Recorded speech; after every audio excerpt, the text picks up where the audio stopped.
Katabi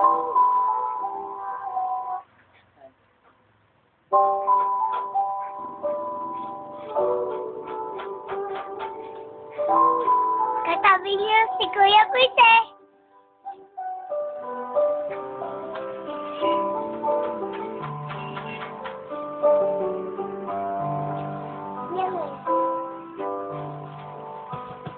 I was 3 years old nang ikaw ay na-meet. Napahanga ako sa taglay mong bait. Ikaw ang guest ko sa tuwing birthday, pati sa room ko. Ikaw ang display, di ka na nawala sa alaala. Ikaw lang talaga, walang gagaya. Ikaw ang gusto ng mga friends ko. At di ko alam pati parents ko, ano ba ang meron ka na wala sa iba. At napapangiti pag nakita ka na sa mga poster at maging sa TV. Inaabangan ng iyong movies. Baka pa ako noon nang maramdaman ko to. Ayoko ng iba, ikaw ang gusto ko. At sa aaminin ko, maniwala ka, mas gusto kita kaysa kay Darna.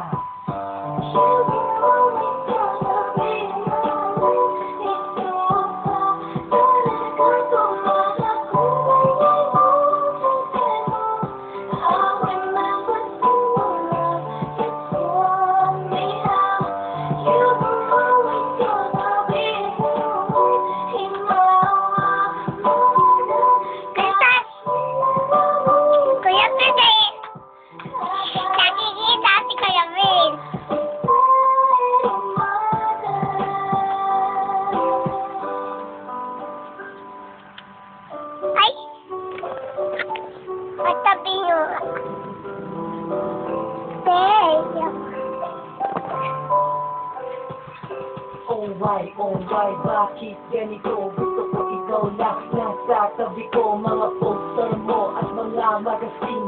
Sa buhay ko hindi kita kayang alisin. So bakit sa cellphone at sa gamit, ikaw ang nakalagay sa aking bedsheet. Ako ay nag-request ng ikaw na wala. Ano ba ang mali na aking nagawa? Gusto naman guys na tumilit para na mapawi ang mga at muling bumili. Kasi nga umiyak, makakita ka lang. Gusto kong matiyak na buhay ka pa rin. At ika'y malakas, gumawa ka ulit sa mga palabas. At kapag bumalik, hingiti ng pusa. At hindi ako magmamahal ng pusa.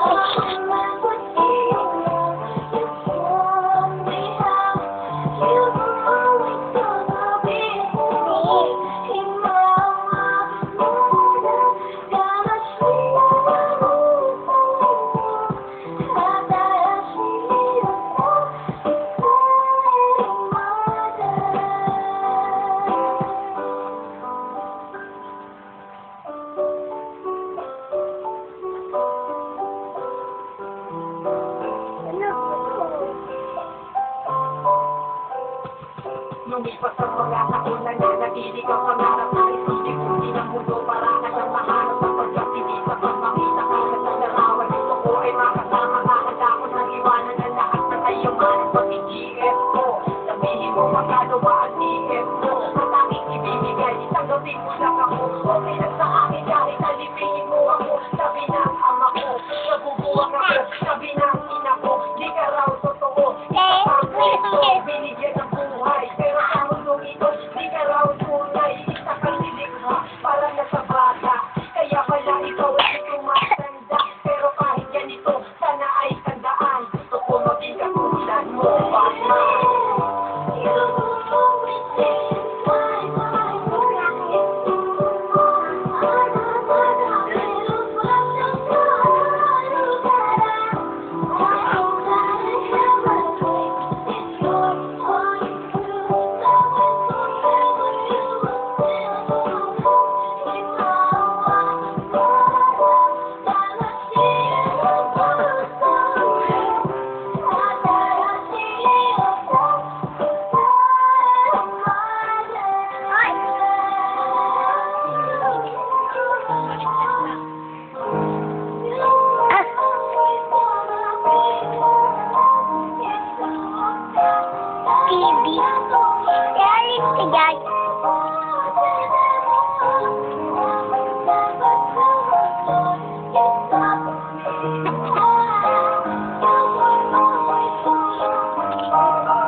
Alis ka dyan?